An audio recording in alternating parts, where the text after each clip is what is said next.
on va organiser dimanche une marche des portraits. Alors qu'est-ce que c'est ? C'est les portraits réquisitionnés d'Emmanuel Macron dans les mairies ces derniers mois par l'organisation Action non violente COP21. On a réquisitionné plus de 125 portraits avec l'objectif de dénoncer l'inaction du gouvernement, du président Macron en matière de justice sociale et de climat. Il y a un véritable cynisme dans la façon dont ce G7 est abordé, déjà par le choix de sa localisation, qui est vraiment le fait du prince de choisir une localisation comme Biarritz, mais aussi dans la façon dont Macron a dit qu'il ferait notamment de ce G7 l'occasion de vraiment lutter contre les inégalités.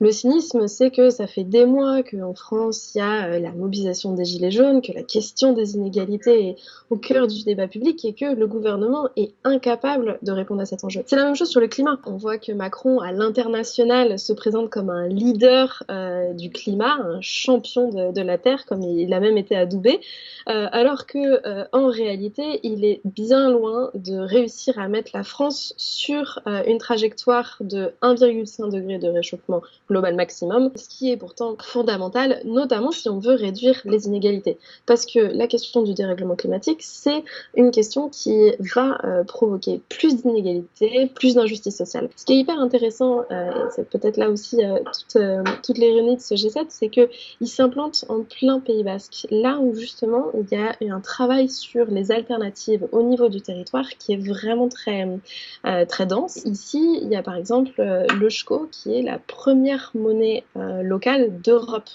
Il y a plus de 1 million de SCHCO en circulation. Et ça, c'est pas du tout anodin, puisque une monnaie locale, ça permet de relocaliser l'économie, de favoriser les producteurs locaux et la culture locale.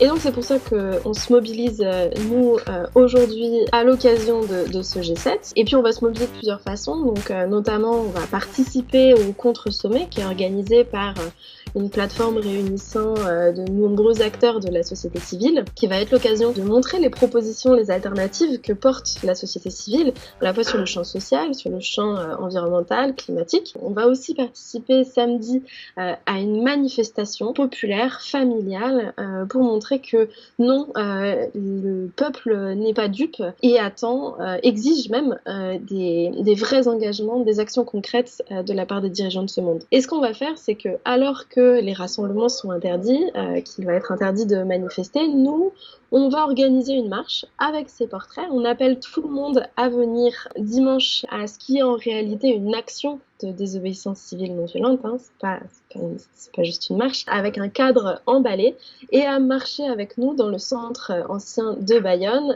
dans une attitude 100% non violente et populaire bien évidemment.